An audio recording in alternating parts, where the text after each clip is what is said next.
Olá, estamos de volta com o programa Comunicando com Cienciologia, na série de entrevistas com a Sirlene Couto, que está falando sobre o lançamento do seu livro Contrapontos do Parapsiquismo. Sirlene é médica, pediatra, está visitando aqui em Porto Alegre e está nos presenteando com essa entrevista maravilhosa. Imagina. Sirlene, nós falamos no programa anterior a respeito do parapsiquismo e do desenvolvimento dele. Eu queria que você pudesse abordar, dentro da sua vivência, o medo do desenvolvimento ou o medo das parapercepções. Fala um pouco para a gente, para ajudar as pessoas que também têm esse início de parapsiquismo, como que você fez para vencer esse gargalo? E você veja que isso é uma coisa tão comum, né?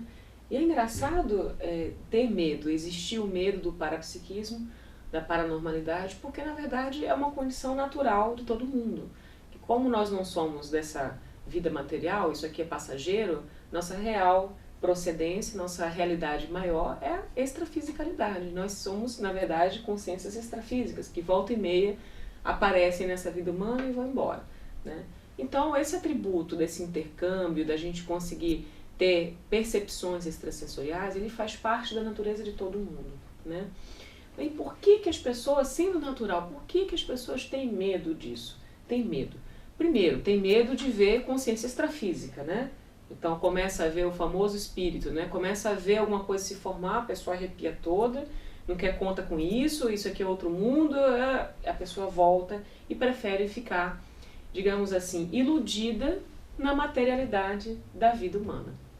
Essa é muito mais confortável ela ficar aqui tocando a vidinha dela, meio robotizada, né? Um robô, um autômato humano, fazendo as mesmas coisas de sempre, sem fazer nada novo.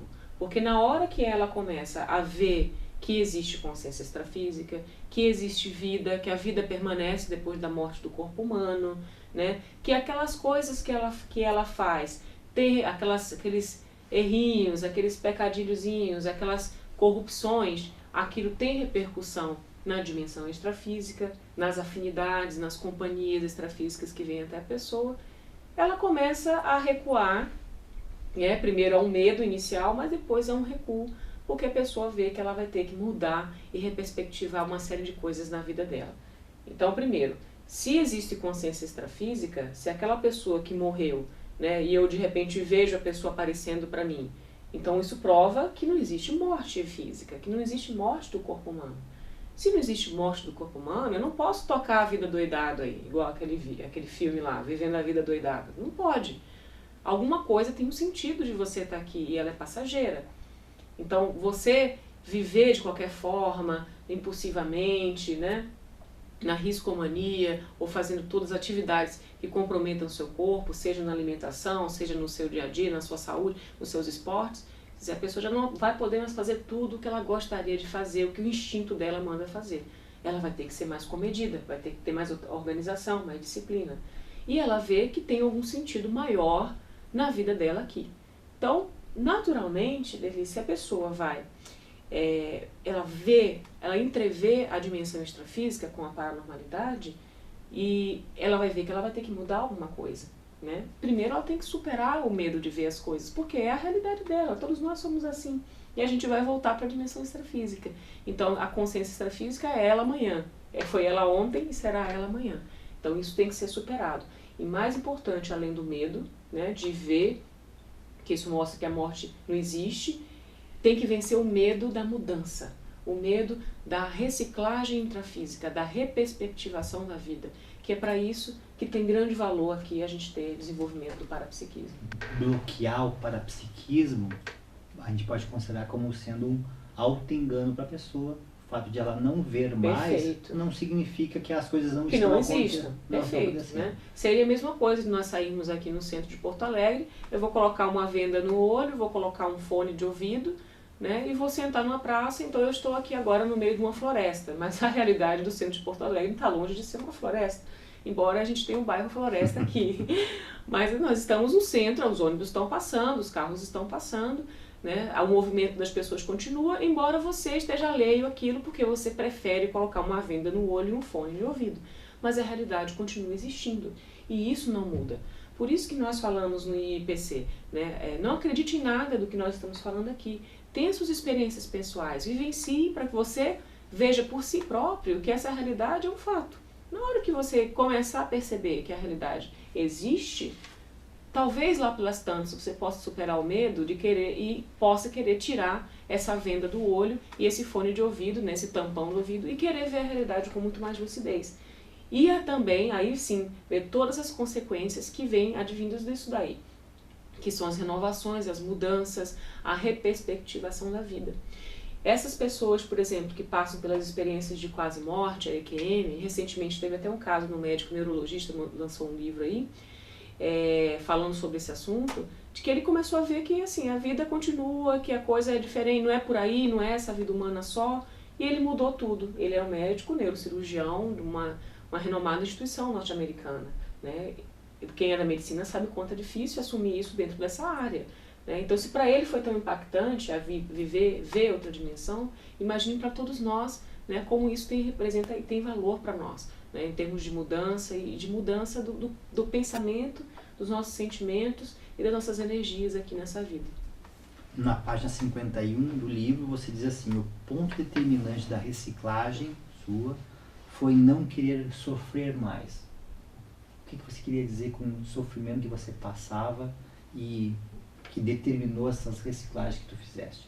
Imagina assim, olha, a gente tem coisas em nós que a gente não gosta, né? Nossa, eu sou assim, mas isso não me faz bem, eu queria mudar isso. E aí você tenta mudar, você tenta e você não consegue.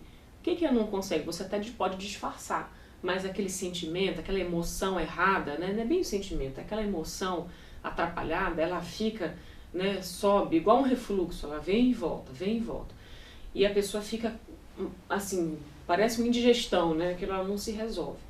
Então, eu tinha muito isso, daí em algumas áreas, em algumas coisas, né, na baixa autoestima, então aquilo leva a pessoa a querer, né, ficar se comparando e não se sente bem nos ambientes, não se sente bem com as pessoas. E isso me fazia sofrer demais, né? E me trazia consequências muito ruins, porque eu não ficava no meu estado normal, estava sempre tensa com a possibilidade de encontrar as pessoas, o que eu ia sentir com as pessoas, o que as pessoas iam sentir em relação a mim. Isso é a minha vivência. Mas todo mundo é assim. Tem uma hora que a pessoa sente, né, quer mudar até, mas ela sente, daqui a pouco ela já fez a besteira, né? Então, há um momento da vida que você olha e fala, eu não quero mais ser assim, chega. Eu quero ser uma pessoa livre dessa emoção que escraviza, ou desse pensamento escravizante, né, obsessivo, ou alguma coisa errada, alguma coisa repetitiva, um monoideísmo, né, algo que você persiste em seguir aquela trilha quando aquilo você já sabe que não dá certo, que não é bom para ninguém nem para você. E aí, nesse momento que você não aguenta mais você mesmo, você não tem jeito, você olha para frente, ou você muda, ou você muda. Entendeu? Porque daquele jeito que você tá, não dá. Então é o divisor de águas, é a hora que o rio corre para um caminho e para o outro, e você vai decidir por um caminho que te traga mais tranquilidade e mais paz, né? Que é o que todo mundo busca, é ter mais paz íntima, ser mais feliz, né? Isso é muito importante. E aí nessa hora que você faz essa escolha, né, você relaxa com tudo, você vai melhorando, existem técnicas que você pode usar para você ir conseguindo alcançar e ficar nesse patamar de mudança que você escolheu ficar, né, para onde você escolheu ir. E nessas horas também é bom lembrar que nós temos assistência dos amparadores extrafísicos. A gente não está sozinho nessas mudanças, porque eles também têm interesse que a gente evolua, que a gente mude, né? E nesse momento é que tudo, às vezes, o parapsiquismo começa a abrir mais, você começa a perceber a realidade de uma maneira muito mais lúcida, muito mais racional, né?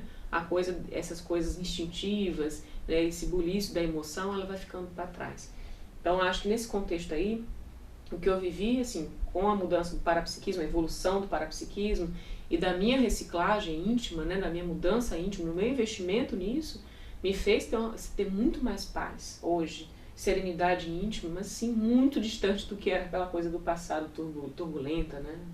É interessante que essas transformações, essa identificação de necessidade que a gente tem de fazer alguma mudança, isso não ocorre de um momento para outro. A gente entende que para fazer uma mudança de fato, isso leva tempo, que requer da gente paciência, requer persistência, e também nos dá uma visão do quanto de tranquilidade a gente tem que ter com as pessoas que a gente interage, porque elas também têm o timing dela. Você vivenciou isso na prática? Vivenciei bastante. E essa fase, coloco até isso no livro, fase de transição, né, que é esse momento que você já identificou o problema, porque primeiro as pessoas às vezes nem sabem qual é o problema bem, né, os outros falam para ela não admite. Então primeiro a pessoa tem que admitir, não, eu tenho isso aqui, ok. E aí vem a fase em que ela vai tentar mudar, então ela tenta e não consegue, ela tenta uma vez consegue, na outra ela já não consegue. Essa ida e vinda, né, que é isso que você falou, leva tempo, exige paciência, é a famosa fase de transição. Então esse meio do caminho é onde exige mais da pessoa, que a pessoa tenha paciência com ela e tenha disciplina também, né? Não é uma paciência cômoda, é uma paciência passiva, né? Diz, eu vou deixar porque eu ainda estou na fase de transição. Não, é uma paciência mais determinada, com insistência naquilo que você quer, com persistência para que você possa superar aquilo no futuro. E é engraçado porque acredito que você também já tem vivenciado isso, assim como eu. Chega uma hora que você supera um gargalo e resolveu. Você nem viu bem passando o momento que você superou aquilo. Mas quando você se dá conta, aquelas coisas que te perturbavam antes não te perturbam mais. Você olha, eu mudei. E é engraçado isso. Não é de uma hora para outra, mas ela acontece. E quando acontece, você olha para trás e você vê que você percorreu um caminho que valeu a pena, né, que você superou. E aí a sua relação com as pessoas, como você falou, ela fica muito mais rica, ela fica muito mais interessante, porque aquela emoção que te dominava, aquela sensação, né, aqueles conflitos íntimos que sempre atrapalham, né, que geram mal-entendidos, eles vão embora e fica só você mesmo e a pessoa, e você tem oportunidade de espaço íntimo para você ver a realidade da outra pessoa, né? E aí, mais uma vez, podemos fazer assistência. Que a pessoa que está cheia de conflito e turbulências íntimas, como é que ela vai ter espaço para ver a outra pessoa? Como é que ela vai poder ter disponibilidade mental e emocional, até energética, para poder se dedicar um tempo a entender o que se passa na realidade daquela outra pessoa, né? A empatia real. Ela vai ficar muito no universo dela e vai trazer a realidade da outra pessoa para a realidade dela. Então ela vai achar que o outro representa ela, vai falar só dela o tempo inteiro. Então, por isso que a mudança, na disciplina da gente mudar, ter a renovação íntima, melhora tanto o parapsiquismo, né, que aí você consegue interagir com consciências melhores, ter energias melhores, depurar suas energias, ter contato com comunidades extrafísicas mais avançadas, que têm melhores ideias, mais evoluídas, e aí você, no final das contas, o que é o objetivo? Você consegue melhorar o seu atendimento à pessoa. Então, tudo isso é feito e no final está lá a assistência.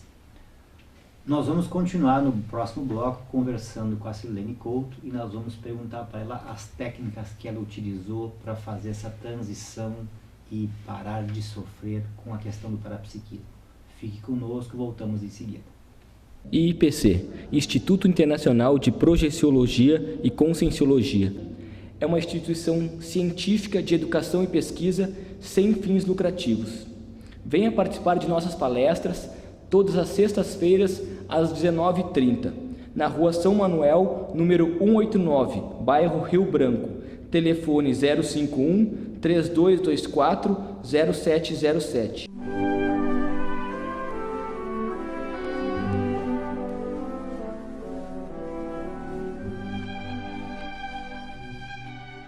Estamos de volta com o programa Comunicando Conscienciologia. Nesse segundo bloco, continuamos com Silene Couto, falando sobre o livro Contrapontos do Parapsiquismo. Silene, você coloca que o otimizador das reciclagens foi inexorável à vontade de acertar. Que técnicas você utilizou para fazer essa transição entre a Silene que sofria, que se incomodava com as suas coisas, e passar para esse outro patamar de mais tranquilidade, de estar mais tranquila consigo própria e conseguir assistir mais pessoas? Quais as técnicas que você utilizou para isso? Tem algumas assim que vale a pena a gente colocar aqui, que eu acho que vai ser bem prático. Quem tiver interesse pode ver no livro também, tem mais algumas outras, a gente não vai conseguir explorar todas, né? Mas, por exemplo, uma muito importante. Nós falamos anteriormente sobre a desperticidade, que é a desassedialidade permanente total. E a pessoa que vive isso é o ser desperto, que é o desassediado permanente total, né? Então ele não tem assédio, não tem interferência, embora ele assista uma quantidade enorme de pessoas. Então, na hora que eu estava num momento mais imaturo, né? E essas imaturidades nossas que fazem realmente a gente não ficar bem, né? E nesses momentos, assim, eu trouxe para mim uma técnica, uma frase, que eu lembrava na hora que eu estava no meio do problema. Era assim: o que o ser desperto faria nessa situação? Ele faria o que você está fazendo aqui?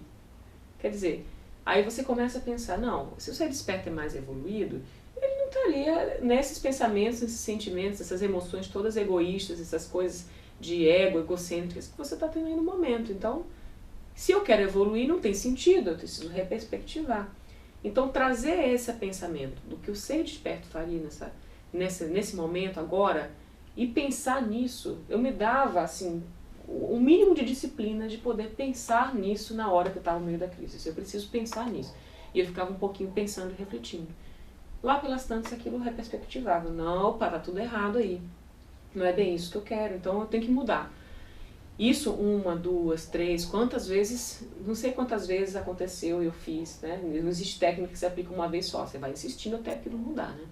Aí uma outra derivada disso, que também me ajudava muito e me trazia, assim, me conectava mais com os amparadores extrafísicos. Que eu pensava assim, poxa, o que os amparadores extrafísicos, os amparadores fariam se tivesse nesse meu momento agora aqui? Como é que eles agiriam? Era assim? E aí, na hora que eu pensava isso, nossa, eu tô mais para assediador do que para amparador nesse momento, então eu tenho que mudar isso daí, eu tenho que ser par, né, tá ombro a ombro com as pessoas com quem eu quero estar, com as consciências extrafísicas com quem eu quero estar andando à frente. E aí, quando eu pensava nisso, a coisa melhorava. Aí os amparadores extrafísicos conseguiam me abordar, conseguiam me inspirar, conseguiam me tranquilizar. E aí a coisa foi andando, né?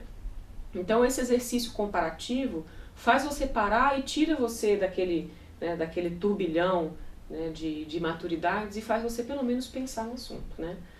Outra coisa que eu tinha de técnica também, e as técnicas são bem práticas, tá? Não tem nada de você ficar uma semana aí isolado, não, eu tô falando é na hora que tá vivendo, né? Na hora que você que é barraqueiro tá querendo dar barraco, né, fazer piti, é nessa hora que a pessoa tem que pensar, porque tem que mudar isso, tá? Então aí, eu levava uma lista, eu tinha uma lista de pensamentos, de coisas para pensar durante o momento de crise. Então na hora que eu tivesse a crise, eu tinha que pensar naquele assunto. Então eu forçava a barra comigo. Não, esse mês eu vou pensar em fraternidade. Então na hora que eu estava lá com a maior auto-vitimização do mundo, agora eu vou pensar em fraternidade. Eu tenho que pensar nos outros, então eu tenho que sair do meu ego a pensar nos outros. Funcionava.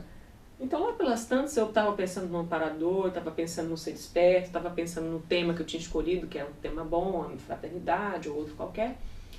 E aquilo ia me fazendo ficar com muita vergonha, né, de ficar naquele jeito imatura, do jeito que eu estava. Então isso tudo foi aumentando, melhorando a minha qualificação, do meu pensamento, e eu fui saindo e me ajudava a sair da crise. Agora tem outras coisas que são muito importantes de fazer por fora da crise, né? Isso são técnicas de emergência, né? Reanimação, procedimento de reanimação ali da parada cardiorrespiratória, é a hora lá que você vai investir. E dá a impressão que essas técnicas que você abordou, a gente vê a situação um pouco mais de cima, né? Exatamente, você é o melhor para o grupo todo, Só que isso na hora da crise é uma coisa difícil, então por isso você tem que ter coisas bem objetivas e coisas assim pontuais, tá? Mas eu queria falar do entorno. Então o que você vai fazer no momento fora da crise para você fortalecer a sua confiança e não entrar na crise, entende? Então como é que você vai fazer isso? Primeiro, invista no seu talento, naquilo que você é bom. Mas não um talento, a gente às vezes tem muitos talentos, né? Eu tenho talento para escultura, talento para isso, para aquilo. Não, um talento que seja assim, mais enriquecedor do ponto de vista pessoal e das pessoas para o evolutivo. Então uma coisa boa, por exemplo, é estudar. Na hora que você está estudando, você reservou aquele tempo para você estudar e você refletir sobre o que você está estudando, né? Um assunto positivo para frente. Não, assediador nenhum gosta de ficar junto da pessoa que está pensando, que está refletindo positivo, que está com racionalidade, porque ele usa a emoção para manipular. Então aquilo não interessa, Lá pelas tantas você está bem, aquilo te dá uma paz danada, você está pensando, você está com racionalidade. E esse teu pensamento te dá a confiança. E cada vez mais você quer investir, né? Outra coisa, se você é bom na área de comunicação, né, faça algum trabalho que te dê um retorno, um trabalho voluntário, uma coisa em prol das pessoas, que te dê retorno naquilo que você é bom. E aí você vai ver que você vai ganhando confiança, que você vai ganhando autoestima, que você tem um porto seguro, que você tem um pilar onde você, né, se firmar. E naquele pilar você vai construir a tua autoestima, você vai reconstruir, né, a tua personalidade para que você seja mais tranquilo com a vida, né, sabendo que você é muito bom naquilo. Isso dá muita confiança, né? E no fundo é o que realmente ajuda a gente a não sofrer mais, porque você já tem confiança que você é bom em algumas coisas, né? Você tem que superar outras, mas você é bom em alguma coisa, né? E quando a pessoa não pensa assim, ela acaba se afundando nos trafares, nos traços fardos, né, nos problemas. Você comenta, eu achei, né, me coloquei nessa situação e vi, nossa, como tem coisas que a gente precisa melhorar, que a gente não presta atenção. Mas tu fala no livro de uma virada da autodesorganização para a auto-organização, e daí trouxe coisas que talvez para o sexo feminino, né, fica mais próximo, mas para a gente mais bruto, né, o homem mais bruto assim, de a gente prestar atenção em outras coisas do tipo, entrar nos ambientes e sair dos ambientes deixando eles melhores. E daí eu comecei a observar que, puxa, nem sempre as minhas roupas, as minhas meias estão bem organizadas. Às vezes a gente pega aquela camisa que está lá embaixo e o resto fica um bolo, né? Alguém está arrumando isso. É necessário que a gente tenha esse olhar de entrar nos locais que às vezes está organizado. No trabalho a gente vê muito isso, né? Tu entra numa sala, faz uma atividade e quando sai tu deixou o copo com água, deixou a garrafa aberta, deixou o papel no chão. Quer dizer, a gente não tem esse cuidado, porque a gente, empresa principalmente, né, sabe que tem uma pessoa que vai fazer isso. Mas é uma forma meio tosca de a gente agir. Fala um pouco como é que foi essa tua experiência de perceber a sua própria mudança e quanto as pessoas ainda não tem esse feeling de a gente entrar nos ambientes, deixar aí não só os ambientes fisicamente melhores, mas aí eu queria que você trouxesse a questão da pensanidade, das energias. Todos os detalhes contam, né, na organização com vistas à assistência. Porque você está colocando, você trouxe, né, o detalhe da minúcia da organização do espaço doméstico. E por que a gente traz isso no livro, né? Porque nós estamos falando de uma ecologia, né, de pensamentos, sentimentos e energias, mas de um princípio fundamental de todo assistente, toda pessoa que se preocupa com os outros, que é você deixar tudo melhor do que você encontrou. Então você não pode entrar num ambiente e poluir com suas energias atrapalhadas, poluir com seus pensamentos negativos. Você chega lá e cria estresse, cria problema com as pessoas, né? Não significa você ser passivo, mas você chega e tumultua, né? E você sai e as pessoas ficam piores, ficam com dor de cabeça, ficam chateadas, né? Aqui isso não é o ideal para acontecer do ponto de vista do assistente. E do assistente com o parapsiquismo. Porque com o parapsiquismo, tudo que você faz multiplica por 1 milhão. Então, se você pensou isso aqui mal de alguém, aquilo já foi na energia. E aquilo contamina, perturba, né? Dá problema.